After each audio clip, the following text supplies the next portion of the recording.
بتقول لي وحياة ولادي حياتي اتغيرت ما بين يوم وليلة بسبب دعاء بدعيه وما بطلتش ان انا ادعي. يا دوبك استمريت عليه كده شوية عرفت الدعاء ده، ومن ساعتها ما بقتش ادعي الا بيه. حياتي اتغيرت، يعني عايزة اقول لكم 180 درجة. حصلت لي حاجة غريبة قوي يا بنات. واحدة رنت عليا وقالت لي انا عارفاكي تمام، هي بعتت لي يعني على الواتس وكده، انا عارفاكي وعارفة قناتك كويس جدا ومتابعاكي، وشايفة قد ايه ان انت بتحاولي انك تخترعي ميزانيات وحاجات للتوفير علشان كلنا، يعني ان احنا نستفاد وكده، وان انت ما شاء الله عليكي في التوفير ما فيش حل، ملكيش حل والكلام ده، وفي الميزانيات وكده، وده سبب ان انت مثلا بتعمليه، انك كده بتاخدي ثواب علشان مثلا بتحاولي ان انت تيسري شويه وتدي افكار لستات البيوت اللي ما فيش حيله في ايديهم. قلت لها تمام. قالت لي فقلت لازم اقول لك الدعاء اللي انا بدعيه ده علشان تفيدي كل ستات البيوت. انا عارفه ان الدنيا صعبه، والدنيا والعيشه بقت غاليه على الكل وعلينا وعلى اولادنا وكده، فانا حبيت ان اقول لك الحاجه اللي انا عملتها دي علشان زي ما ربنا فرجها عليا ويسرها عليا من اوسع باب رزقه، ان الكل يستفاد. وحابه انك تعرضي القصه بتاعتي دي على القناه بتاعتك علشان تبقى عبرة للكل، والكل يمشي على الدعاء ده يا بنات، وان شاء الله هيبقى، يعني عايزه اقولك هتلاقوا فرج من بعد كده ما فيش. قلت لها تمام.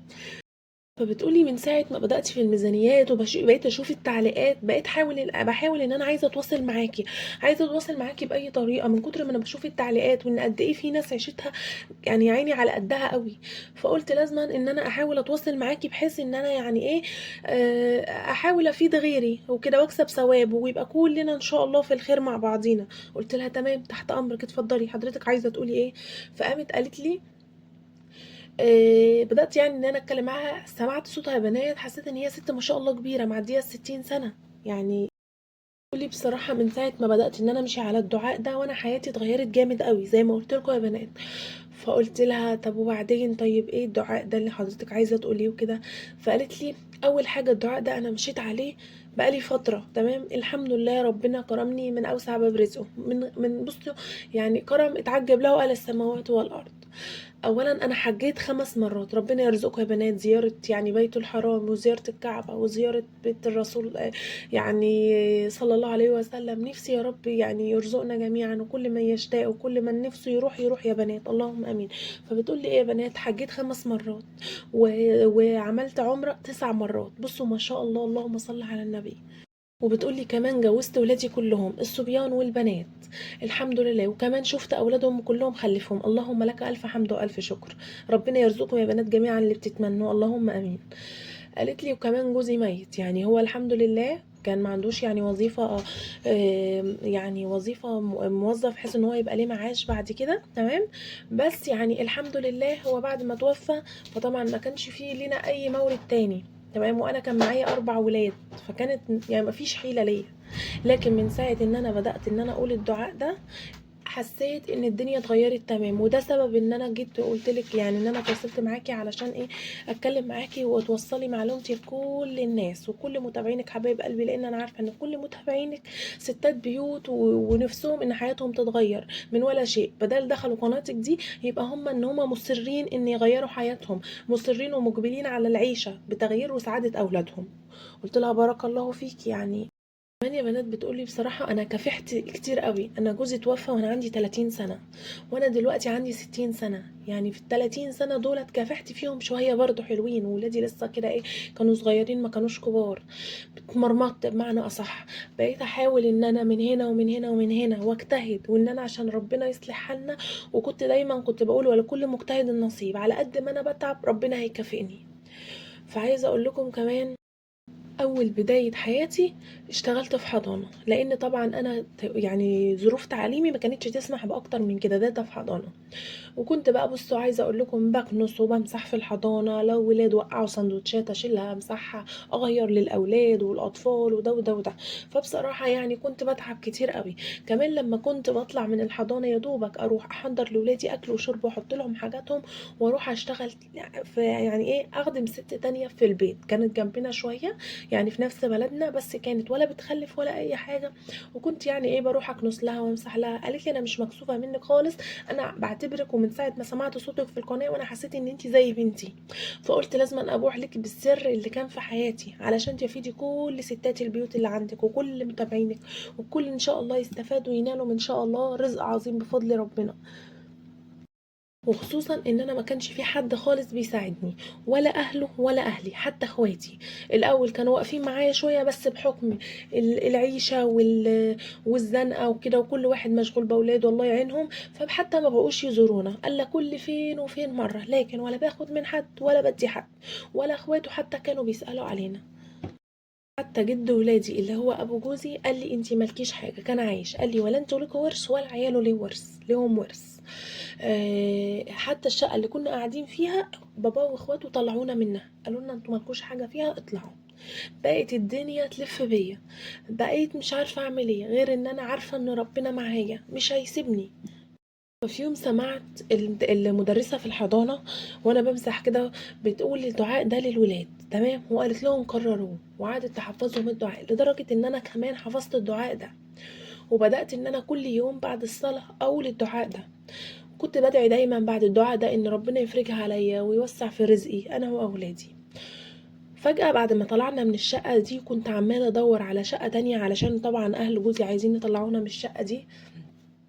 كل إيجارة الشقة يا بنات كانت 300 جنيه، 350 في الحدود دي، وأنا كانت ظروفي ما تسمحش، أنا يا دوبك كنت داده في حضانة.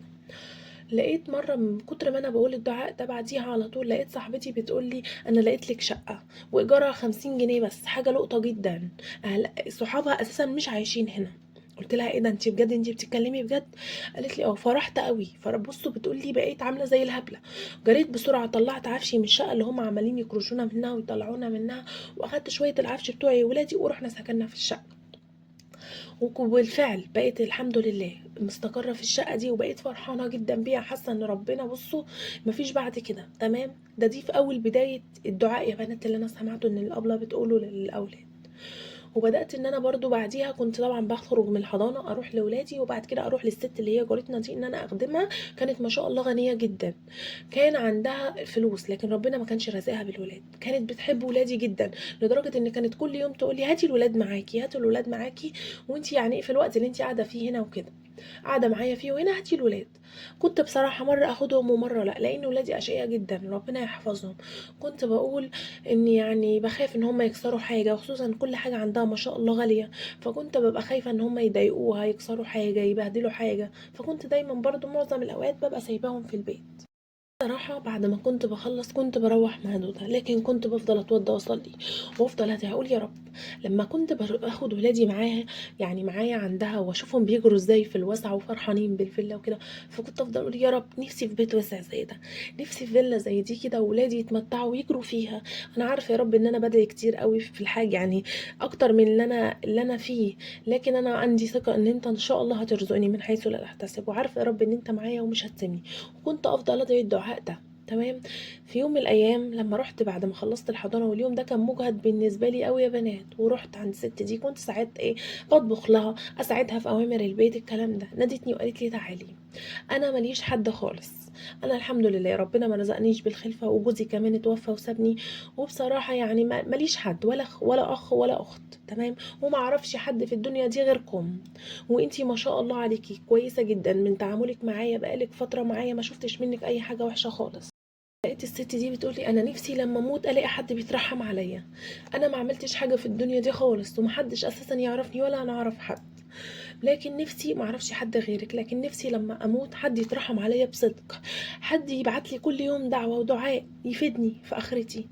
فانا قررت ان انا اكتب بالفيلا دي باسمك. انا بقيت قاعده ايه ده، انا امبارح دعيت الدعاء ده ولقيت ان يعني انا قلت يا رب نفسي في فيلا، لكن كنت بدعيها وعارفه يعني ان شاء الله لو ربنا رزقني بشقه انا راضيه، ان شاء الله لو ربنا رزقني بشقه صغيره اوضه وصاله بس ما تكونش ايجار انا راضيه، لكن قلت فيلا. هل معقول ان ربنا سمعني بالطريقه دي وحقق لي؟ يعني في دعاء ان هو ربنا سمعني منه بالطريقه دي؟ انا ما بقتش مصدقه.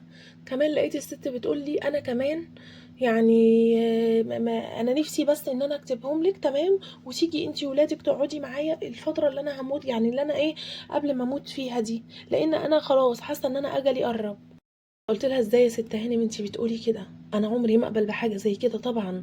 انتي تحاولي تشوفي اهلك، تشوفي اي حد يكون يقرب لك. ازاي ده كتير قوي وده ما ينفعش وانا مرضاش بكده. قالت لي اسمعيني انا ماليش حد خالص تمام، وانا قررت ان انا اكتب لك الحاجه دي وتجيبي ولادك وتيجي، وحتى جوزي ملهوش حد ولا قرايب ولا الكلام ده. احنا كنا يعتبر مقطوعين من شجره تمام، وربنا كرمنا من فضله. وانا قررت زي ما ربنا جه في يوم من الايام وكرمني تمام، ان انا كمان يعني اكتب لك الحاجه دي، وشايفه قد ايه انت محتاجه انت وولادك وكده. فقلت لها بس يا ست هانم ده كتير قوي وانا يعني ما ينفعش كده. قالت لي اللي طالباه منك انك تجيبي ولادك، يعني ان يفضلوا قاعدين معايا وانت قاعده معايا في الفتره اللي انا قبل ما اتوفى فيها. فبتقولت لي وانا هجيب المحامي ان شاء الله بكره وايه، ويعني وهكتب لك الحاجات دي باسمك على طول. بتقول انا ما بقتش مصدقه خالص، يعني انا الكلام ده برضو مش داخل دماغي، حاسه ان هي حاجه واقعيه يعني غير واقعيه تماما. انا بقيت يا رب انا دعيتك امبارح وقلت لك نفسي في كده، بس هل يعني على طول تاني يوم على طول تاني يوم الموضوع يتحقق؟ بصوا بقى، انا بصراحه سمعت الست دي وهي عماله تحكي لي، قلت لها يا حاجه والنبي هو الكلام ده حقيقي؟ انا بصراحه بنات لحد ما سمعتها شويه كده، وبعدين لما بدات يبقى في فيلا والست معلش هتبقى، قلت لها يا حاجه والنبي هو الكلام اللي انت بتقوليه ده حقيقي؟ لان انا هطلع اقوله على قناتي وكده. قالت لي والمصحف يا بنتي الكلام ده حقيقي، والله العظيم الكلام ده حقيقي. وسبب ان انا جيت اقول لك واحكيهولك مش عشان اي حاجه ومش عايزه اي حاجه، انا حبيت ان انا افيد غيري يمكن الدعاء ده ربنا يجعلني سبب ان انا يبقى في ميزان حسناتي ان انا افيد غيري، وان كل الستات يدعوه وان شاء الله هيلاقوا فرج من حيث لا يحتسبوا. قلت لها تمام ماشي تحت امرك. اما جابت المحامي قالت له اكتب لها كل ممتلكاتي. قالت لي يا بنتي انا ما عنديش الفيلا دي بس، انا كمان عندي رصيد في البنك ب 3 مليون جنيه. بتقول لي انا بقيت قاعده مبهوره. بصوا يا بنات انا بحكي لكم القصه دي، واللي هو انا يعني مش يعني انا في ساعتها وهي ست بتضحك يعني بتحكي لي انا كنت بضحك، واللي هو مش مدركه يعني ايه ده، هو في كده؟ زي ما اكيد انتوا برضو بتسمعوا وبتقولوا لا ده يعني ده ما فيش حاجه زي كده، دي قصه خياليه مش واقعيه خالص. لكن والله العظيم الست بتحلف لي 60 يمين ان الموضوع ده حصل. بتقول لي لو مش مصدقاني هدعيكي دعوه وتزوريني في بيتي وتشوفي حالي وحياتي الاول كانت عامله ازاي ودلوقتي ما شاء الله كانت عامله ازاي، ودلوقتي يعني وما زالت الحمد لله يعني ازاي. فبتقول يعني لقيت نفسي ما بين يوم وليلة عندي فلوس كتير ما بتخلص، وكمان عندي فيلا، لدرجة ان قرايبي ذات نفسهم ما بقوش مصدقين. وانا عارفاكم يا بنات ان انتوا بتسمعوا القصة دي دلوقتي ومش متخيلين ازاي كده، انا كنت كده والله العظيم. اللي بس الست قعدت تحلفني 60 يمين ان الموضوع ده حصل معاها بسبب الدعاء ده، بسبب دعاء ما بين يوم وليلة بقى عندها فيلا وفلوس كتير ما بتخلص. حتى زي ما بقولك قرايبها لما بقوا يجوا كده مش مصدقين ايه اللي حصل في حياتك، ايه اللي اتغير، معقول؟ الست بقى اللي هي بتقول لي كتبت لي الفيلا وكده، قالت لي بصي انا سبب ان انا هعمل كده ان انا عايزه اعمل زي ما الرسول صلى الله عليه وسلم قال، انا وكافل اليتيم في الجنه هاتين كهاتين. فعايزه اقول لكم، بتقول لي وانا كده مش يعني مش هكفل يتيم واحد، انا هكفل 4 وكمان انتي معاهم. فبالله عليكم ما تنسانوش من الدعاء طول عمركم. اظن يعني انا ما فيش في ايديا حاجه اكتر من كده اعملها معاكي، بس اللي طالباه منك انك دايما تفتكروني بحسنه يعني تفتكروني بالخير. بقيت اقول لها معقول يا نهار ابيض ده، انا يعني انا مش عارفه اقول لها ايه اساسا، ما فيش حد يعمل مع حد بالطريقه دي، مع يعني حاجه بالطريقه دي. بتقولوا يا حبيبه قلبي بعد شهر اتوفت سابتنا ويعني وراحت انتقلت لربنا سبحانه وتعالى الى المولى. قال يعني كانها يا حبيبه قلبي كانت بتعمل الحاجه دي عشان هي عارفه ان هي اجلها قرب. ست بتقولي بجد بجد وحياة ولادي الأيتام حياتي اتغيرت ما بين يوم وليلة بسبب بسبب الدعاء اللي كنت بدعيه. والله العظيم حياتي اتغيرت ما بين يوم وليلة. واحنا قاعدين في الفيلا دي واتجوزهم الحمد لله وانا في الفيلا دي، وكانت وش السعد عليا وربنا رزقني من حيث لا احتسب، وعملت كذا حجة، عملت 5 حجات و9 عمرات يا بنات وانا في البيت ده، وجوزت ولادي وشفت اولادهم. فبتقول لي: من ساعة بقى ما التزمت بالدعاء ده وربنا بداية الفرج ليا ما بيني ويوم وليلة، أدعي الدعاء ده والاقي ان ربنا كرمني بعديها بفرج يعني لا مثيل له. وطبعا كلكم يا بنات عايزين تعرفوا ايه الدعاء ده دلوقتي. قالت لي: اول حاجة انا كنت يعني ما بعرفش اقرا ولا اكتب قوي، ما كنتش حافظة الا سورة الفاتحة والدعاء ده، فكنت كل يوم اتوضى واصلي الفجر واقعد اقرا الفاتحة مرة واقول الدعاء ده. يا بنات بالله عليكم هاتوا ورقة وقلم واكتبوه وان شاء الله هتلاقوا يعني وربنا يرزقكم من حيث لا تحتسب.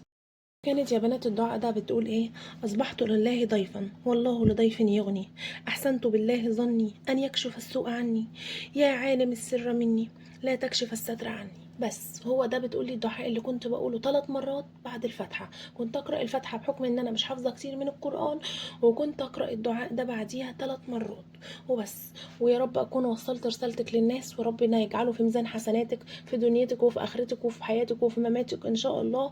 ربنا يرزقكم جميعا من حيث لا تحتسبوا، ويا رب يكون قدرت ان انا اوصل لكم القصه زي ما هي وصلتها لي، علشان هي ان شاء الله هتسمعني.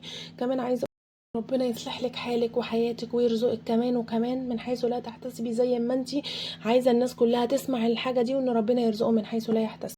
بس يا بنات، واللي طالباه منكم اللي سمع الدعاء ده يكتبوا في الكومنتات علشان ربنا يجعله سبب يعني لاي حد يقرا التعليقات تحت يا بنات، انك تكوني كتبتي دعاء ده ربنا يجعله سبب في يعني في رزقك ان شاء الله، ويجعله في ميزان حسناتك. فارجوكم لو حد سمع الدعاء ده يكتبه في التعليقات تحت يا بنات، عشان كل اللي يقرا الدعاء ده في التعليقات يكون سبب في الخير ليكي وفي الرزق ليكي. واكتبيه بالنيه دي والصلاه على الرسول زي متعودين عليه افضل الصلاه والسلام. يا رب يكون قدرت ان انا اوصل لكم يعني فكرة الدعاء وكده، وان ازاي دي الست دي وصلت لكده تمام. ويا رب يكون الفيديو عجبكم. اترككم في فيديو جديد في حفظ الرحمن، والسلام عليكم ورحمة الله وبركاته.